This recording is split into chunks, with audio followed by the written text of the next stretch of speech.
হচ্ছেন কোটিপতি, ওনার ভাগে 2 রুটি। কয় রুটি? উনি কোটিপতি, ওনার ভাগে কয় রুটি? আপনি একটু গল্প করে দেখেন, বড় বড় ধনীদের সাথে তার আজকে সকালে কি খাইছেন? ঘুম থেকে উঠার পর তোমার ভাবি 1 কাপ চা দিল চিনি তারা, সকালের নাস্তা এটা। দুপুরে কি খাবেন? তোমার ভাবি পাকে বাহিরে আমি খাই না, শরীরে সমস্যা আছে তো ইনসুলেট নেওয়া লাগে, বাসা থেকে আসবে 1 কাপ চাউলের ভাত আর কিছু পেঁপে সিদ্ধ ইত্যাদি ইত্যাদি, রাত্রে বেলা 2 রুটি। তো উনি হচ্ছেন কোটিপতি, ওনার ভাগে।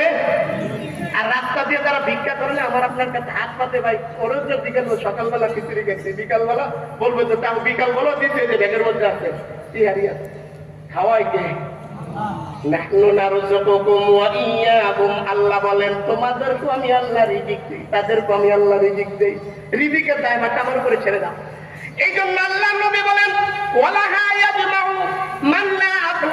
উভয়টা যারা জমিনের মধ্যে জমা করে রাখে, শরীয়ত অনুযায়ী খরচ করে না, ছেলেদের হক দেয় না, মেয়েদের হক দেয় না, গরিবের যে হক আছে মালে তা দেয় না, সব শুধু পুঞ্জীভূত করে রাখে, এই জমা করে রাখাটা তার জন্য কল্যাণকর না। আল্লাহ নবী বলেন ও ব্যাকল মাল্লা আকলা লাহু, যার আকল নাই তারা এই কাজটা করে।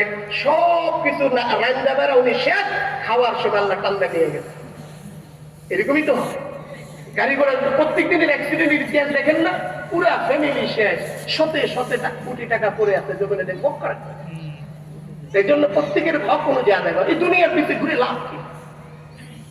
তো বলতেছিলাম আল্লাহর নবী সাল্লাল্লাহু আলাইহি ওয়াসাল্লামের সময় সাহাবীরা কোরআনের তেলাওয়াত শুনে মুসলমান হয়ে গিয়েছেন।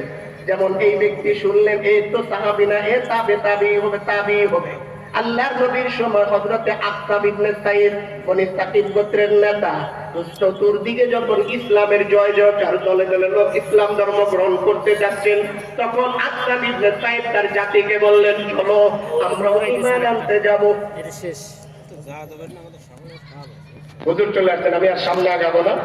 আমরা যা বললাম এর ভুলগুলো আল্লাহ আমাকে মাফ করে দিক। আপনারা কেউ উঠবেন না, ওয়াদা করতে।